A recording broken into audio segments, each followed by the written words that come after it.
As the gate drops, the riders head down in towards turn 1, and you can see Tadej Blasuziak looks like he's made a mistake down off that opening jump. Blasuziak now with plenty of work to do in this final 3 to try and get himself through. You can see Blasuziak hasn't managed to get himself started, just getting going now, but Blasuziak with so much ground to make up as he tries to get himself back through this field. At the front of the field though, it's Alfredo Gomez that's leading the way on the number 89 machine in front of Kevin Gallas, and Gallas doing a good job. Start off the line there from Blasuziak, tries to elbow his way down the inside, but it looks like it was Haker and Gomez down in towards turn 1. You can see there Gomez on the 89 machine and Colton Haker on the number 10 machine, both of them down at turn 1 here.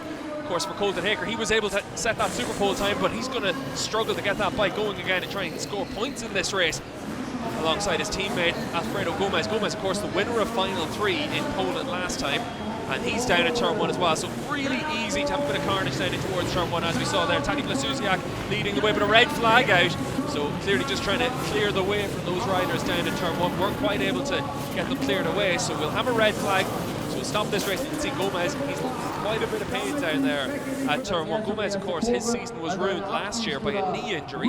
He injured himself after round 3 in Malaga, and now just waiting to get some medical attention down there at turn 1 after that lap 1 crash here in Germany. Wait and see how Gomez is, but you can see the 2 Husqvarna riders just getting close to one another down in towards turn 1. Colton Haker just trying to take that inside line, and Gomez with nowhere to go, but so easy to do that down in towards turn 1. You can see Blasuziak and Cody Webb able to make it through very cleanly, but it's the 2 Husqvarna riders that take each other out, and then you can see just how much of a delay it is for everyone else. Haker had his bike trapping him down into turn 1, and Gomez just looked like he just came down a little bit awkwardly on himself, but Gomez is able to at least get himself upright. Colton Haker on the 10, winner of final 1. Is he going to be able to get through in final 2? Gates getting ready to drop, and final 2 is on their way here in Madrid. All the riders trying to get through that first corner. Kevin Gallas able to get the whole shot through the first obstacle. Kevin Gallas is going to do what he can now to try and stretch out that lead. Behind them it looks like Cody Webb's the rider that's been able to get through cleanly off the first obstacle, and Tadej Blasuziak's caught. Tadej Blasuziak's down, so is Colton Haker. This really is an opportunity for some of the other riders to try and make some momentum. You can see Tadej Blasuziak there just warning riders to stop.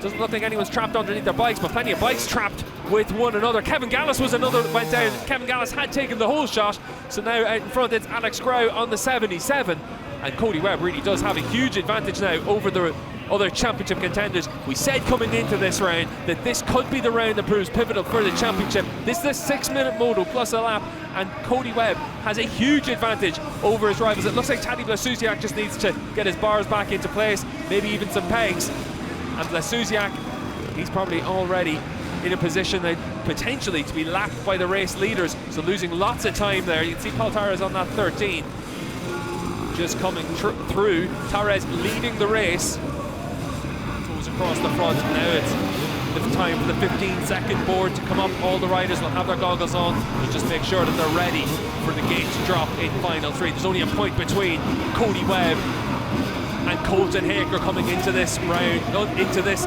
final. Who's going to be able to claim the overall victory here in Madrid? Haker on the number 10, Cody Webb on the number 1, split by a point.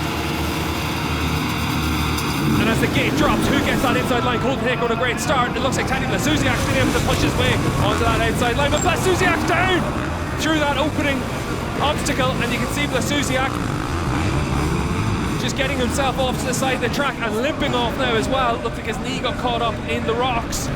So Blasuziak, after no points in final 2, it looks like there'll be no points in final 3. Colton Haker though with the whole shot from Cody Webb. And then you've got Alfredo Gomez in 3rd spot. But with Tadej Blasuziak out of this race, it looks like, and definitely all but out of championship contention, this really is now a scrap for the championship as much as the overall victory between the 2 Americans. This is about getting momentum. The gate about to drop. Here we go. Super Enduros go. Tadej Blasuziak up the inside. He's going to get the whole shot, is he? I think it was that Cody Webb who went up the inside. Oh, and he comes unstuck.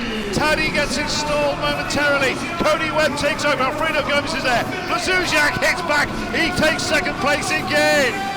Oh, I don't know how we're going to do this for 6 minutes. Again, they're getting caught up. Oh, look who's at the back. Colton Haker. This is not what he wanted. This is exactly what Cody Webb and Tadej Blazuzyak wanted. There's still time for Haker to hit back. There's still time for Cody Webb and Blazuzyak to lose it as well.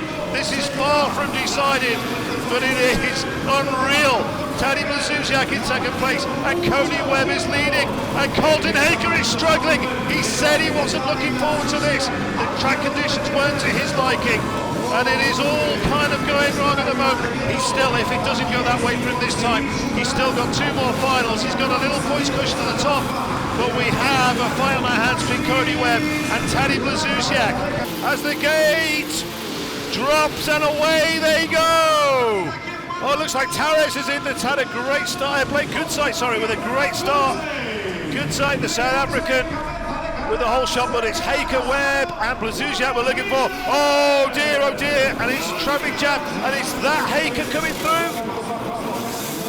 That could be Colton Haker, I think. Oh dear, Tadej Blazuzyak having to play the waiting game. It's all getting very messy indeed. Cody Webb must be through. So they are.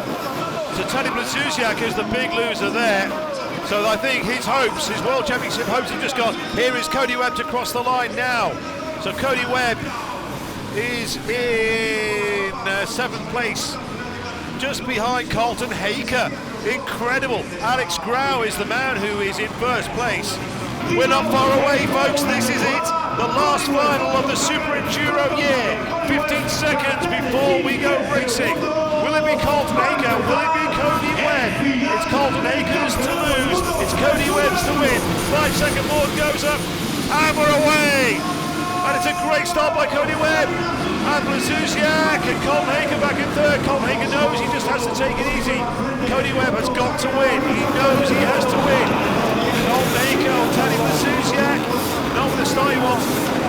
Haker back in 3rd place. I think that was Gomez in 2nd, is it? But certainly Cody Webb with exactly the start that he wants, but also he knows it's not the start. Colton Haker up into 2nd place, so he does go into 2nd. Colton Haker, oh, Colton Haker, and he just has to stay focused. A mistake, I can see him hurting himself or on the floor, will not be what he wants.